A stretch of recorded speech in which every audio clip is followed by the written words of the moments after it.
नमस्कार, मैं हूं अशोक वर्मा। आप देख रहे हैं टीवी20 न्यूज। टीवी20 न्यूज पर देश और प्रदेश की तमाम खबरें देखने के लिए बने रहिए हमारे साथ। तो खबर आजमगढ़ से है, जहां बेरोजगारी जैसे मसले पर अपने दिव्य ज्ञान से जनता के ज्ञान चक्षु खोलने वाले आजमगढ़ के भाजपा के सांसद प्रत्याशी दिनेश लाल यादव निरहुआ ने जो बेतुका बयान दिया था और उसमें योगी और मोदी को भी लपेटा था। मामले को तूल पकड़ने पर भाजपा द्वारा उपलब्धि कराई गई स्क्रिप्ट को पढ़ना शुरू किया गया, जिसमें voice cloning, deep fake video और AI तकनीक जैसी भारी भरकम शब्दों का इस्तेमाल था। हालांकि उनको इन टर्मिनोलॉजी के बारे में शायद पता भी ना हो। कल जब हमारे पत्रकार साथियों ने कैमरे के सामने आकर उनको एक्सपोज किया, तब उन्होंने स्वीकार किया कि यह उनका ही वीडियो था। इसके पहले वह FIR की भी धमकी दे रहे थे। जो व्यक्ति चुनाव के पहले इतना बड़ा झूठ जनता के सामने बोल सकता है, वह चुनाव के बाद क्या करेगा? ऐसा कहना है समाजवादी पार्टी के प्रवक्ता अशोक यादव का। उन्होंने कहा कि जनता को इस पर विचार करना चाहिए। उन्होंने निशाना साधते हुए कहा कि कल दीवानी न्यायालय में निरहुआ प्रचार करने गए थे, लेकिन हमारे अधिवक्ता साथियों ने उनका विरोध किया।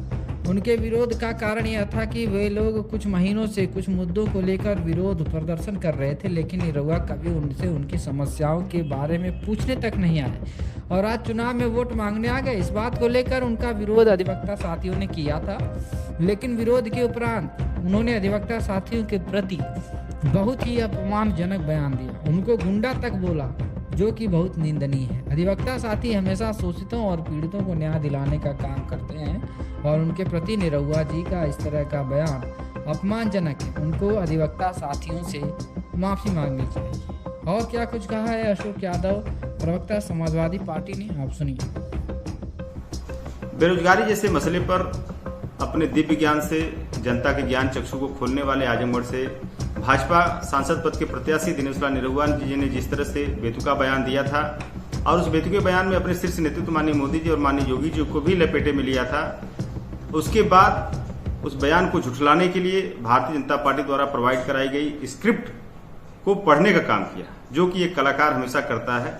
और उस स्क्रिप्ट में लिखा था आर्टिफिशियल इंटेलिजेंस और voice cloning, deep fake video, ये स्क्रिप्ट उन्होंने पढ़ा। हालांकि एक टर्मिनोलॉजी के बारे में उनको मुझे लगता है कुछ पता नहीं होगा, इसका मतलब क्या होता है। खैर, लेकिन 24 घंटे भी नहीं बीता, हमारे पत्रकार साथियों ने जब उनको एक्सपोज किया कैमरे के सामने आकर के कि हमने वीडियो शूट किया था, तब वो बैक फुट पे आते हैं और कहते हैं हाँ वीडियो हमारा ही है और इसमें से कुछ अंश दिखाया गया। इसके पहले वो धमकी भी दे रहे थे कि हम FIR करेंगे, ये करेंगे, वो करेंगे।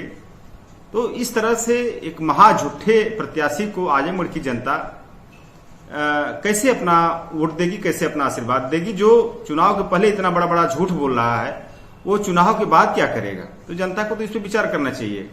और दूसरी बात, उन्होंने कल दीवानी न्यायालय में गए थे हमारे अधिवक्ता साथियों से मिलने। वहां पे अधिवक्ता साथियों ने उनका विरोध किया और विरोध इसलिए किया कि उनके कुछ इश्यूज थे, जिस इश्यूज को लेकर के वो विगत कई महीनों से धरनारत थे और इसमें उन्होंने बॉयकॉट भी किया था। बहुत आंदोलित थे हमारे अधिवक्ता साथी और उन्होंने कभी उनके बीच जाकर के उनकी समस्या को नहीं सुना कि क्या समस्या आपकी है, आप लोग क्यों आंदोलित हैं, क्यों धरनारत हैं।